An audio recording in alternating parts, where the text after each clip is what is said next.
Hey, what's up, YouTube? It's Richie from Boston. It is the 20th of March, 2017, and it's the spring equinox. And when I think of spring equinox, I think of rituals. And I happen to know tomorrow is one of the bloodletting rituals on the Illuminati's calendar. Today is an orgy ritual. And for some reason, after doing the videos today, my mind wandered back to this so-called image from NASA. Now, simply looking at this image, you can see that this is clearly and nothing more than a marble. This isn't an actual photograph. And I know all the UFO guys have jumped all over it because you can't believe in God, but believing in little green men is so much easier. It makes so much more sense, right? At any rate, an enormous anomaly was found underneath the ice, whether the ice encircles the entire Earth that we live on or whether the Earth encircles the ice. It doesn't make any difference. If you think about the ice that's down there, the ice would be a perfect prison because miles of ice on top of you, you wouldn't go anywhere. And we're talking serious ice if the images are to be believed. I mean, it's incredible. It's absolutely incredible. These things are incredibly tall, incredibly thick, and, global warming, climate change, all you want. I really don't care. We already know that none of that's actually real whatsoever. But these giant walls, they could be the perfect place to keep fallen angels in check. Throw a couple of 100 miles of ice on top of somebody, that's a perfect cell, but it will at some point melt, correct? Now, is that why all the chemtrails are spraying? I've shown you picture after picture of the airliners loaded with tankers. I've had pilots, I've had all sorts of people contact me via email, comments, and messages explaining that they were indeed part of this. And I don't need that information because I'm 50 years old. I've watched the first 30 years of my life where there were light, fluffy clouds in the sky and you could pick out bunnies, turtles, and Satan heads. And now this is our reality. Say what you want, think what you want, do what you want. It doesn't make any difference. This is our reality. There it is. That's simply a picture outside. Now, the one thing I will say that these are doing without a doubt is they're screwing with our weather really bad. The last 2 years in Boston, we've had barely any snow whatsoever. In the year before that, we had 10 feet of snow. They're definitely warming up the planet. I'll give them that much. But they're blaming it on something that's, humans are breathing too much. At any rate, I digress. Let me ask you, are they warming up the planet so that they can melt the ice? And why is it the Pope and the head of the Russian Orthodox Church, Patriarch Kirill, why are they so suddenly interested in everything that's going on in Antarctica? I mean, seriously, why isn't this a huge question? Why doesn't everybody want to know? Well, because everyone's sound asleep. There's just us. And we're the outcasts. We're the minority. We're the tinfoil hat wearing people. You know what I mean? The stupid idiots that ask questions about things that make no sense. Just shut up and take what your government hands you. But again, I digress.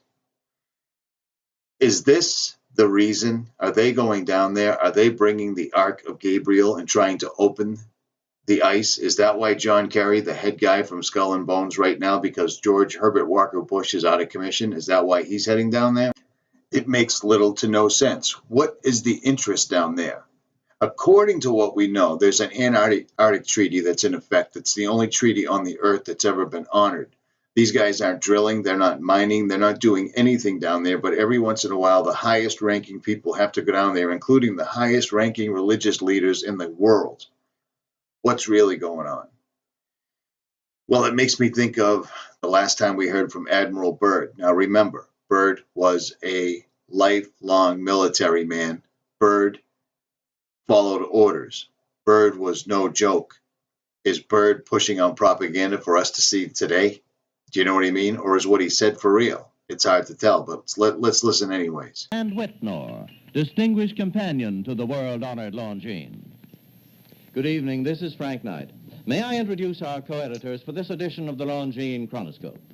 Larry Lasser, CBS News correspondent, and Kenneth Crawford, National Affairs Editor of Newsweek magazine. Our very distinguished guest for this evening is Admiral Richard E. Byrd. The North Pole used to be a no-man's land, but these are the days when, by buying a ticket on a commercial airliner, you can fly across the North Pole and drink a cocktail at the same time. You know, only 70 or more years ago, about 35 years ago, our guest tonight found out whether there was any land north of the North American continent. He made that first discovery flight, and I must say that Admiral Byrd, our guest tonight, is not only our greatest living explorer, but he's been an inspiration to countless Americans. Admiral Byrd, you've been to both the North Pole and the South Pole.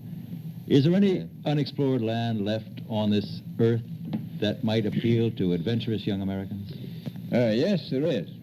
And not up around the North Pole, because it's getting crowded up there now, because they find out it's really usable, not only to live in, but militarily. But strangely enough, there's left in the world today an area as big as the United States that's never been seen by a human being. And that's beyond the pole on the other side of the South Pole from Middle America. And I think it's quite astonishing that there should be an area as big as that unexplored. This is a tremendous So challenge. there's a lot of adventure left down at the bottom of the world. Well, Admiral, do you hope to see that? I do. Well, Admiral, Yeah. would you say that since you've been to both the extremities of Earth, are these expeditions to such far-off places, are they getting easier because of modern techniques, or is danger still close at hand? Well, it's a little risky, but nothing like it used to be with the old slow planes and the small cruising radius where we had to put down bases. We replaced the dog teams, and of course that was a big improvement. But now the planes go much faster and they're safer, and they have a much bigger cruising radius. You haven't got the danger of a terribly heavy load.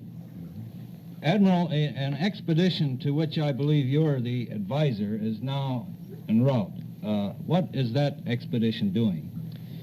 Well, that's the icebreaker Atka, and it's a reconnaissance expedition.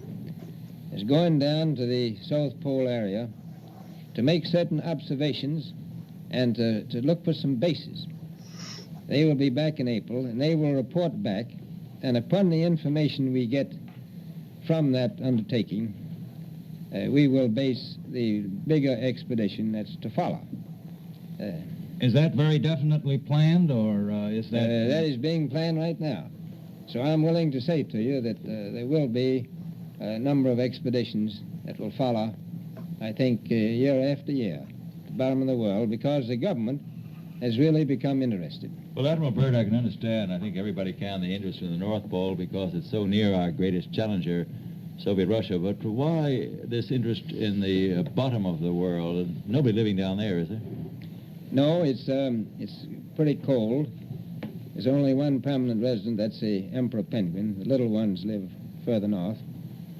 I tell you one reason they're interested. It's by far the most valuable, important place left in the world for science.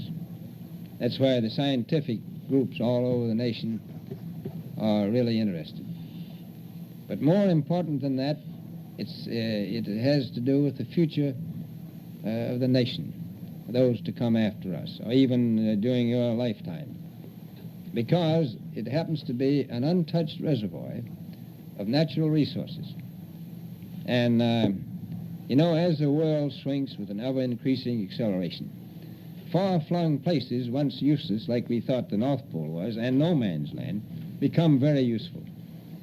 The bottom of the world will be important, not only to us, but to our allies. So he says that it's rich in resources and natural, minerals, all that stuff, because that's probably what they told him to say. But to this day, as far as we know, nobody's mining, nobody's drilling, nobody's tapping, nobody's taking any natural resources out of there. From what we're told, he's a military guy. It's propaganda, remember? I was going to ask you, does it have military importance? It has some, and as the world shrinks, it will continue to shrink with an ever-increasing acceleration, thus bringing these places closer. And in the future, I can see a time when it will be very, very important strategically. Well, has the development of air power increased the strategic importance of places like the oh, very much so. Palma Peninsula, we'll say? Very much so.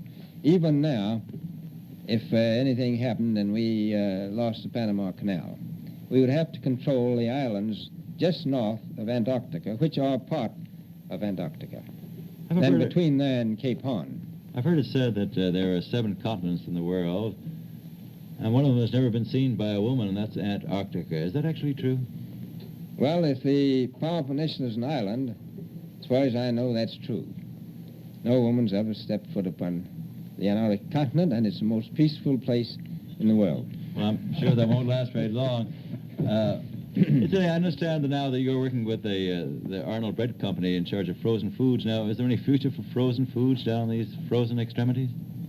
Well, I think the human race can be helped by that. This was thought out by Dean Arnold, who's, in my opinion, a great humanitarian.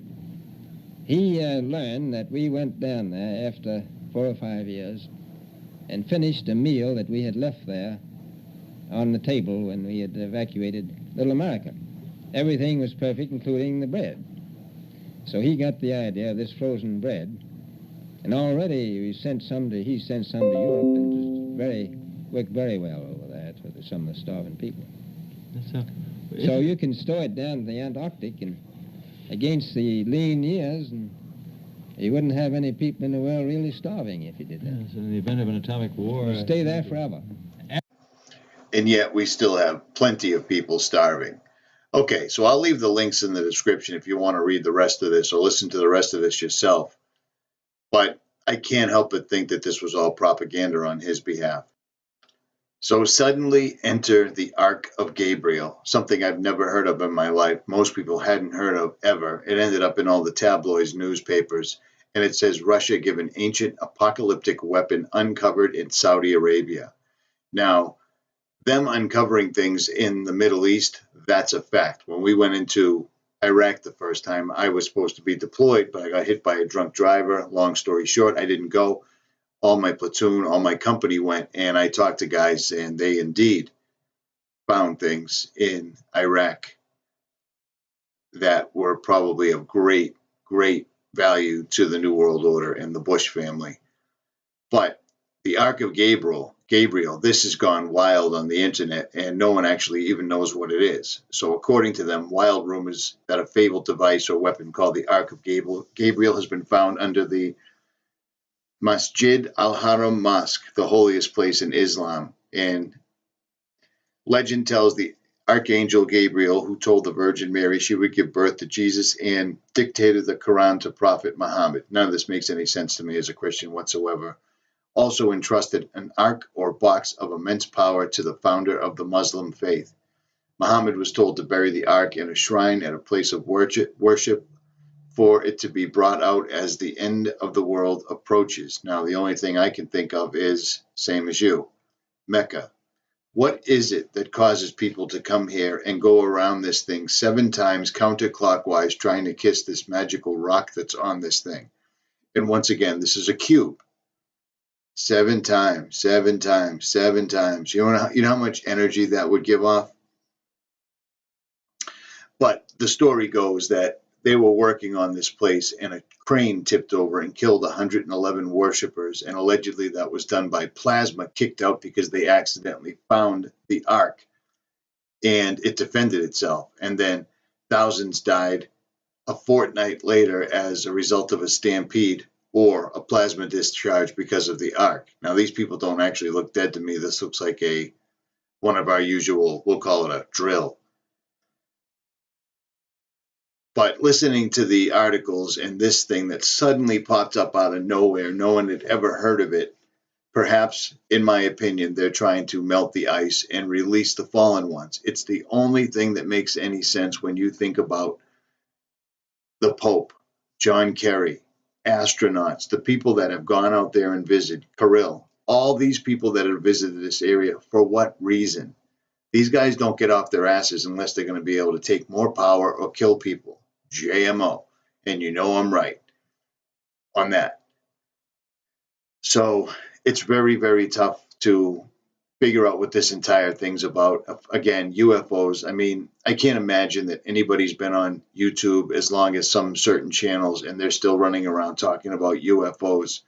Every single solitary book speaks about things like 𝗵𝗵, ancient flying machines. And the reason I think that these were more than quite real is because we still have hieroglyphics with what looks like a jet plane from the side. I mean, that is an Apache helicopter, so there's that. And this looks like a land speeder from Star Wars. You know what I'm saying? And then this, the 𝗵𝗵, or the depiction of one, looks exactly like the Nazi bell. And we all know that the Nazis were into the Vril Society and other things of dark arts, hence the swastika, the sun symbolism. I personally believe that CERN is trying to open a portal because NASA cannot go up. They can only go up a little bit, and they slip up and say it all the time, low Earth or orbit. I don't think CERN's going to try to attach to Saturn and unlock anything. Saturn not as a planet as we know it. I think CERN's trying to kick out the side door, and these guys want to get into another dimension before they have to pay the piper, so to speak. At any rate, leave your comments in the description. Tell me what you think about this. Ark of Gabriel, Antarctica, CERN's Awake project, and then seeing stuff like this. These sculptures that are all over the world, and they're called Awakening, and it's all enormous people climbing out of the ground. It again leads me to believe that these people are freezing, can't move at all, trapped under ice. A little song by Metallica that just reminds me of this stuff. But I mean, these were all over the place. Giant structures climbing out of the ground. I got to tell you, I mean, you can think what you want, you can say what you want, but there was giants in the Bible, and there was giants found all over the world, bones of at least. So I'm not going with aliens. It makes it's I think it's comical to think that little green men are flying around. They're coming here and hiding from us all the time. Let me tell you what, if you can fly from one solar system to another, if all that math is correct, you don't have to hide when you get here. There's no need of it. None whatsoever. These things are nothing except what they've always been. They're angels and demons, and these guys are trying to free them. And I think we're getting pretty damn close. At any rate, Richie from Boston. Like, share, subscribe, or don't. I'm out.